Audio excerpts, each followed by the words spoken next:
Welcome everyone to 24/7 Sports. I am Tom Loy alongside the 105 guys. We've got Director of Scouting Andrew Ivins and National Analyst Cooper Patagna. Signing day is right around the corner, just a few weeks away, and we're looking at 2025 recruiting classes to give you guys a better look at the soon-to-be signees. We're going to hit four superlatives today, and we're starting with South Carolina. The Gamecocks currently have the number 22 ranked recruiting class in 2025, and there are 21 commits set to play for head coach Shane Beamer. Andrew, we'll start with you. Early draft pick potential, somebody with elite traits now that might find himself drafted in the next couple of years early in the first couple of rounds.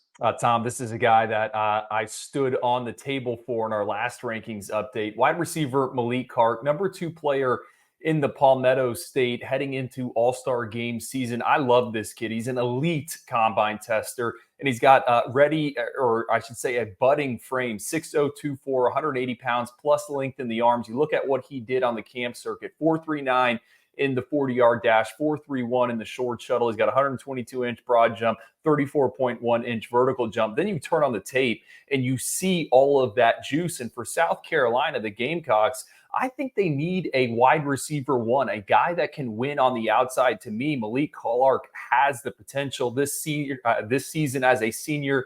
63 catches, 905 yards, 9 touchdowns. Huge get for Shane Beamer, prying him away from Florida State. Because, again, I think he's someone where it's 3rd and 11. He's getting open for 12 yards and a first down.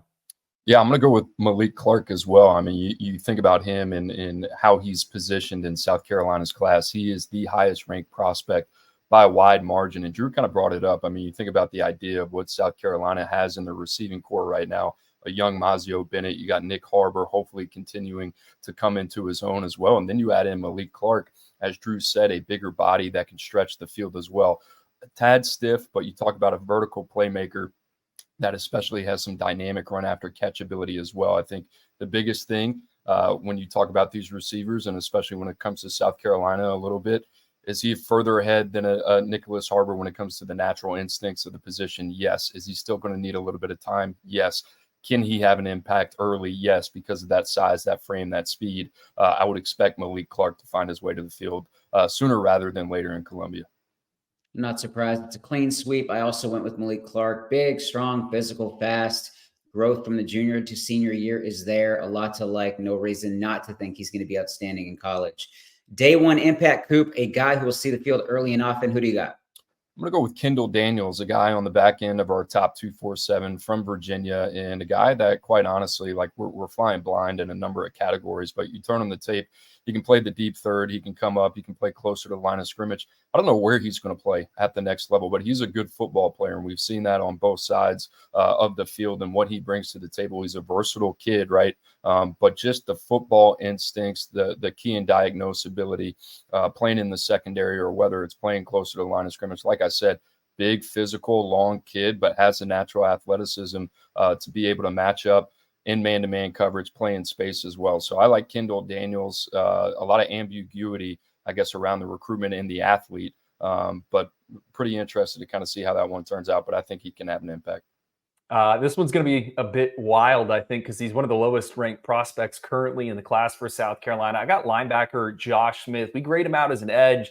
South Carolina flips him from Coastal Carolina, and they want to play him in an off-ball role. And that's important because South Carolina is going to lose 4 of its middle linebackers to graduation. I don't know if Josh Smith can push for playing time. I think they'll probably supplement through the transfer portal, but he adds some much needed depth. And this is a kid, a bit sawed off, 6'2", but he's got ready to play both, pushing 230 pounds. I love what he has put on tape as a senior at Dutch Fork High School. He can stack and shed. He locates the football, gets guys on the ground, really fits what Shane Beamer wants to do on the defensive side of the ball. Clemson was sniffing around. Ole Miss was sniffing around. Vandy was sniffing around. South Carolina is the one that's able to flip the in-state prospect. And Josh Smith, probably a better athlete than he gets credit for. All-state honorable mention in lacrosse. You don't see that multi-sport mix when it comes to talking about off-ball linebacker prospects. I tried to go another route, but I can't. I got to stick with Malik Clark here. I just think he's too talented to not see the field early and often. If given the opportunity, I think he's going to burst onto the college football scene quickly. Another guy just to keep an eye on is wide receiver Jordan Gidron. Just talking to some people connected to the program, they are super high on him and think he's going to make an impact early. Boom or bust, Ivans will go to you. An intriguing guy, somebody who might outperform or potentially even underachieve, somebody, maybe a mystery. Who do you got?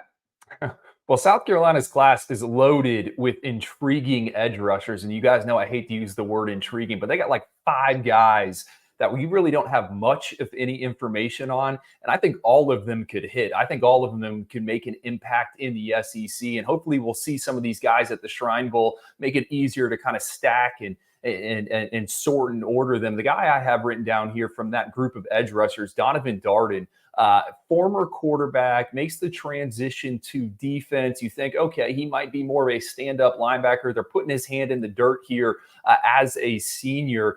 Long, dangly, shows the ability to make stops in pursuit. He can also change directions. I think he's a potential wild card. He buys into the process. They get that body right. He's going to hit big. 18 tackles for loss, 6 sacks, 7 pass breakups in 10 games as a senior. Really interested to see, again, what he looks like at the Shrine Bowl and then what he looks like in a South Carolina uniform.